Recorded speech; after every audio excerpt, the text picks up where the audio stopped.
നമസ്കാരം. പുതിയൊരു വീഡിയോയിലേക്ക് എല്ലാവർക്കും സ്വാഗതം. അപ്പോൾ വലിയ എഫേർട്ടൊന്നും എടുക്കാതെ തന്നെ നമുക്ക് പച്ചക്കറി കൃഷി അല്ലെങ്കിൽ ഇലക്കറികൾ പ്രത്യേകിച്ച് നമുക്ക് വീട്ടിൽ സുഖമായിട്ട് ഉണ്ടാക്കിയെടുക്കാൻ പറ്റുന്ന കാര്യമേ ഉള്ളൂ. പക്ഷേ ഇലക്കറി എന്ന് പറയുമ്പോഴത്തേക്ക് എല്ലാവരും മനസ്സിൽ വരുന്നത് ചീരയായിരിക്കും. ഇപ്പോൾ ചീര മാത്രമല്ല ഇലക്കറിയായിട്ടുള്ളതല്ലേ, വേറെ പലതും ഉണ്ട്. അപ്പോൾ അതിലുള്ള ഒരാളിനെ പറ്റിയാണ് നമ്മളിന്ന് സംസാരിക്കുന്നത്. അപ്പോൾ പലതുണ്ടെന്ന് പറയുമ്പോഴത്തേക്ക് ഒന്ന് ചീരച്ചേമ്പുണ്ട്, ഉണ്ട്, അകത്തിയുണ്ട്, മധുരച്ചീരയുണ്ട്, പിന്നെ ചായ മനസ്സ എന്ന് പറഞ്ഞിട്ട് ഒരു ആരോഗ്യ ചീര എന്നൊക്കെ അറിയപ്പെടുന്ന ഒരു ചീരയുണ്ട്. അപ്പോൾ ഇങ്ങനെ പലതും ഉണ്ട്, പല വെറൈറ്റീസ് നമുക്ക് അവൈലബിൾ ആണിപ്പോൾ. അപ്പോൾ ഇതിലുള്ള ഏതെങ്കിലുമൊക്കെ നമ്മൾ എന്ത് ചെയ്യണം, വീട്ടിൽ വെച്ച് പിടിപ്പിച്ച് കഴിഞ്ഞാൽ വലിയ എഫർട്ടൊന്നും ഇല്ലാതെ തന്നെ നമ്മുടെ വീട്ടിലേക്ക് ആവശ്യത്തിനുള്ള ഇലക്കറികൾ എല്ലാ ദിവസവും നമുക്ക് കിട്ടും. അപ്പോൾ ഇതിൽ ഛായ മനസ എന്നുള്ള ചെടിയെ പറ്റിയാണ് നമ്മൾ ഇന്ന് സംസാരിക്കുന്നത് കേട്ടോ. പെട്ടെന്ന് വളരുന്ന ഒരു ചെറിയ മരമാണ് കേട്ടോ ഛായ മനസ, അല്ലെങ്കിൽ ആരോഗ്യ ചീര, മരച്ചീര എന്നൊക്കെ അറിയപ്പെടുന്ന ഈ സസ്യം. അപ്പോൾ ഇതിൻ്റെ ഇല അടർത്തി നോക്കിയാൽ റബ്ബർ പ്ലാന്റിൽ നമ്മൾ ഇല അടർത്തി നോക്കുമ്പോഴത്തേക്കും അതിൽ നിന്ന് പാല് വരാറില്ലേ, കറ വരാറില്ലേ, അതേപോലെ തന്നെയാണ് ഇതിനകത്തും ഇങ്ങനെ പാല് വരാറുണ്ട്. അത് ഇവരെല്ലാവരും ഒരേ കുടുംബത്തിൽപ്പെട്ട ആൾക്കാരായതുകൊണ്ടാണ് ഈ ഒരു സവിശേഷത കാണിക്കുന്നത്. പക്ഷേ ഇത് റബ്ബർ പ്ലാന്റിനെ പോലെ അല്ല, ഇത് നമുക്ക് കഴിക്കാൻ പറ്റും. കാരണം എന്ന് പറഞ്ഞാൽ ഇതിൽ ഇഷ്ടംപോലെ പ്രോട്ടീനുണ്ട്, വൈറ്റമിൻസ് ഉണ്ട്, കാൽസ്യം ഉണ്ട്, അയൺ ഉണ്ട്, അതുപോലെ തന്നെ ആൻറ്റി ഓക്സിഡൻസ് ഇഷ്ടംപോലെ ഉണ്ട്. അതുകൊണ്ട് തന്നെ നമ്മളെ യങ്ങാക്കി വെക്കുന്ന ഒരു ചെടിയും കൂടെയാണ്. ഇലക്കറികൾ നമ്മൾ പൊതുവേ കഴിക്കുകയാണെന്നുണ്ടെങ്കിൽ യങ്ങായിരിക്കും. കാരണം എന്ന് പറഞ്ഞാൽ ആൻറ്റി ഓക്സിഡൻസ് നിറയെ ഉള്ളതുകൊണ്ട് തന്നെ. അപ്പോൾ ഈ ചെടിയിലും അത് ഇഷ്ടം പോലെ ഉണ്ട് കേട്ടോ. പിന്നെ ഇത് കഴിക്കുന്നത് കൊണ്ടുള്ള ഗുണങ്ങളെന്ന് പറഞ്ഞാൽ നന്നായിട്ട് തന്നെയാണ് ദഹന പ്രക്രിയ കൊണ്ടുപോവുക. അതായത് ഇതിൽ ഇഷ്ടംപോലെ ഫൈബർ ഉള്ളതുകൊണ്ട് ദഹന പ്രക്രിയ നല്ല കാര്യക്ഷമമായിട്ട് തന്നെ നടക്കും. അതുപോലെ തന്നെ വൈറ്റമിൻ എ ഇഷ്ടംപോലെ ഉള്ളതുകൊണ്ട് കാഴ്ചശക്തി കൂടും. പിന്നെ നീർക്കെട്ട്, കൊളസ്ട്രോള്, വെയിറ്റ് ഇതെല്ലാം കുറയ്ക്കും. പിന്നെ അയൺ റിച്ച് ആയിട്ടുള്ളതുകൊണ്ട് തന്നെ വിളർച്ച മാറ്റാനും ഇത് സഹായിക്കും. പിന്നെ ഓർമ്മശക്തി കൂട്ടും, ഗ്ലൂക്കോസിൻ്റെ ആഗിരണം ക്രമീകരിക്കുന്നത് കൊണ്ട് ഡയബറ്റീസ് കുറയ്ക്കും. അപ്പോൾ ഇങ്ങനത്തെ കുറേ ഗുണങ്ങളുണ്ട് ഇത് കഴിച്ചാൽ കേട്ടോ. ഇതിനൊരു പ്രശ്നം പറയണമെന്ന് വെച്ചാൽ ഇതിൻ്റെ ഇലകളിൽ സയനൈഡ് കണ്ടൻറ്റ് ഉണ്ട്. അപ്പോൾ ഈ സയനൈഡ് കണ്ടൻറ്റ് ഉള്ളതുകൊണ്ട് തന്നെ നമ്മൾ പച്ചയായിട്ട് ഒരിക്കലും കഴിക്കാൻ പാടില്ല, അത് കുക്ക് ചെയ്ത് തന്നെ കഴിക്കണം. ഏറ്റവും കുറഞ്ഞത് ഒരു 10-15 മിനിറ്റെങ്കിലും പാചകം ചെയ്തതിന് ശേഷം മാത്രമേ കഴിക്കാവൂ. ചില ആൾക്കാർ ഇതിൻ്റെ വിഷം കളയാൻ വേണ്ടിയിട്ട് ആദ്യം ഒരു വെള്ളത്തിൽ തിളപ്പിച്ചിട്ട് ആ വെള്ളം ഊറ്റിക്കളഞ്ഞതിന് ശേഷം അതാണ് പിന്നെ പാചകം ചെയ്യാനായിട്ട് എടുക്കുക. ഞാൻ അങ്ങനെയൊന്നും ചെയ്തിട്ടില്ല, ഇതുവരെ ഒരു അനുഭവമൊന്നും വന്നിട്ടില്ല, നെഗറ്റീവായിട്ടൊന്നും വന്നിട്ടില്ല. സാധാരണ ഞാൻ ഇത് പച്ചയ്ക്ക് തന്നെ അരിഞ്ഞിട്ട് 10-15 മിനിറ്റ് കുക്ക് ചെയ്യും. അത് നമ്മൾ സാധാരണ എല്ലാ പച്ചക്കറികളും ചെയ്യുന്നത് പോലെ തന്നെ 10-15 മിനിറ്റ് കുക്ക് ചെയ്യാറുണ്ട്. അത്രേ ഞാൻ ചെയ്തിട്ടുള്ളൂ. ഇതുവരെ പ്രശ്നങ്ങളൊന്നും കണ്ടിട്ടില്ല.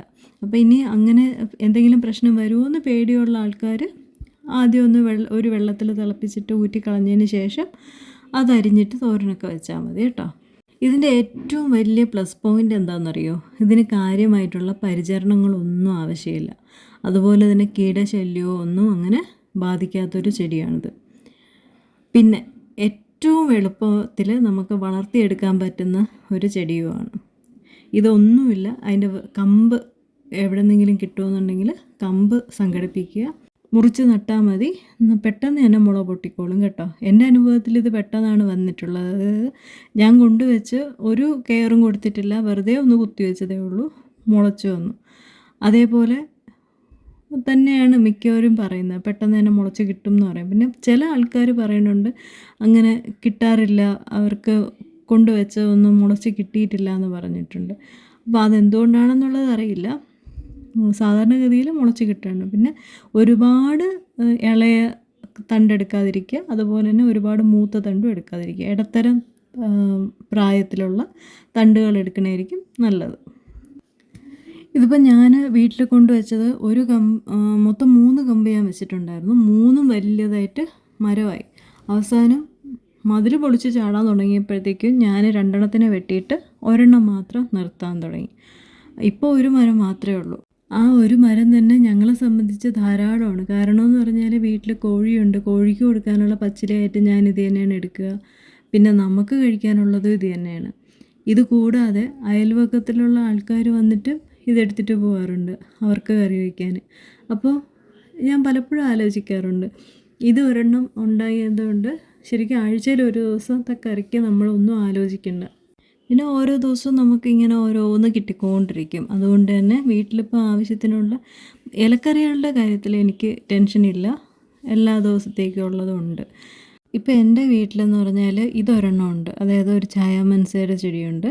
പിന്നെ ഒരു 5-6 മൂട് ചീരച്ചേമ്പുണ്ട്. പിന്നെന്താ, സാമ്പാർ ചീരയുണ്ട്. പിന്നെ മധുരച്ചീരയുണ്ട്. മുരിങ്ങയില ഉണ്ടായിരുന്നു, പക്ഷേ ഇപ്പം അതില്ല. അത് ഞാൻ പുതിയതായിട്ട് ഒരെണ്ണം കൊണ്ടുവച്ചിട്ടുണ്ട്, നട്ടിട്ടില്ല ഇതുവരെ. അതും കൂടെ ആകുമ്പോഴത്തേക്കും മുരിങ്ങയും ആവും. അപ്പോൾ ഇത് ഇത്രയും വെച്ചിട്ട് പിന്നെ ചേനയും ചേമ്പും ഒക്കെ ഉണ്ട് കേട്ടോ.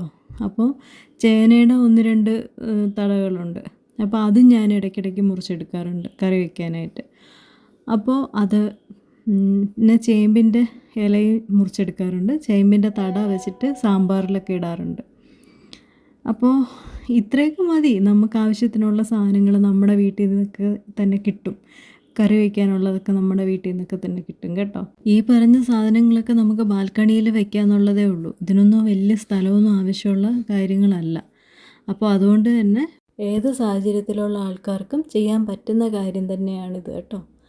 ഇത്രയും സാധനങ്ങൾ വീട്ടിലുണ്ടെന്നുണ്ടെങ്കിൽ നമുക്ക് ആവശ്യത്തിനുള്ള ഇലക്കറികൾ എന്തായാലും ഉറപ്പായി. അത് 100% ഗ്യാരണ്ടിയാണേ. അപ്പോൾ നിങ്ങളെല്ലാവരും ഇതൊന്ന് ചെയ്യുക. ഈ സാധനങ്ങൾ ഇതിൻ്റെയൊക്കെ കമ്പുകൾ കിട്ടാനുള്ളൊരു ബുദ്ധിമുട്ടേ ഉണ്ടാവുകയുള്ളൂ. ഇതൊക്കെ ഈ ചായാമനസയൊക്കെ ഇപ്പം മിക്ക വീടുകളിലും ഉണ്ട് കേട്ടോ. അതുകൊണ്ട് തന്നെ അതിൻ്റെ കമ്പ് കിട്ടാൻ വലിയ പാട് ഉണ്ടാവില്ല. പക്ഷേ ചീരച്ചേമ്പ് ചിലപ്പോൾ കിട്ടാനൊക്കെ ഇത്തിരി ബുദ്ധിമുട്ടായിരിക്കും. പക്ഷേ ഇതെങ്ങനെയെങ്കിലും എവിടെന്നെങ്കിലുമൊക്കെ സംഘടിപ്പിച്ച് കഴിഞ്ഞാൽ പിന്നെ നമ്മൾ ആ ഭാഗത്തേക്ക്, അതായത് ഇലക്കറിയുടെ ഭാഗത്തേക്ക് തിരിഞ്ഞു നോക്കേണ്ട യാതൊരു കാര്യവുമില്ല. 100% നമുക്ക് ആവശ്യമുള്ള സാധനങ്ങൾ നമ്മുടെ വീട്ടിൽ തന്നെ ഉണ്ടാക്കിയെടുക്കാൻ പറ്റും എന്നുള്ളത് ഞാൻ ഗ്യാരണ്ടി തരാം. അത് 100% ഉറപ്പാണ് കേട്ടോ. ഇതൊക്കെ നമ്മുടെ വീട്ടിലുണ്ടെന്നുണ്ടെങ്കിൽ തമിഴ്നാട്ടിൽ ലോറി സമരം വരികയാണെന്നുണ്ടെങ്കിൽ നമുക്കിതൊന്നും വലിയതായിട്ടൊന്നും ബാധിക്കില്ല. കാരണം ചോറും ഇതിൻ്റെ തോരനും ഉണ്ടെന്നുണ്ടെങ്കിലും നമുക്ക് കഴിച്ചു പോകാമെന്നുള്ളതേ ഉള്ളൂ. അപ്പോൾ അതുകൊണ്ട് തന്നെ എല്ലാവരും ഇതൊക്കെ ഒന്ന് സംഘടിപ്പിച്ചിട്ട് വീട്ടിൽ വെച്ച് പിടിപ്പിക്കാൻ നോക്കുക. എന്നിട്ട് നിങ്ങളെ ഫീഡ്ബാക്ക് കമൻസായിട്ട് അറിയിക്കണം കേട്ടോ. പിന്നെ എന്തെങ്കിലും സംശയങ്ങളോ കാര്യങ്ങളോ ഉണ്ടെങ്കിൽ കമൻസായിട്ട് അറിയിക്കുക. അപ്പോൾ ഈ ഒരു വീഡിയോ നിങ്ങൾക്ക് ഉപകാരപ്പെടും എന്നുള്ള വിശ്വാസത്തിൽ നിർത്തുന്നു. വീഡിയോ ഇഷ്ടപ്പെട്ടിട്ടുണ്ടെങ്കിൽ ലൈക്ക്, ഷെയർ ആൻഡ് സബ്സ്ക്രൈബ്. വീണ്ടും ഒരു കാർഷിക വിഷയവുമായി കാണുന്നത് വരേക്കും നന്ദി, നമസ്കാരം.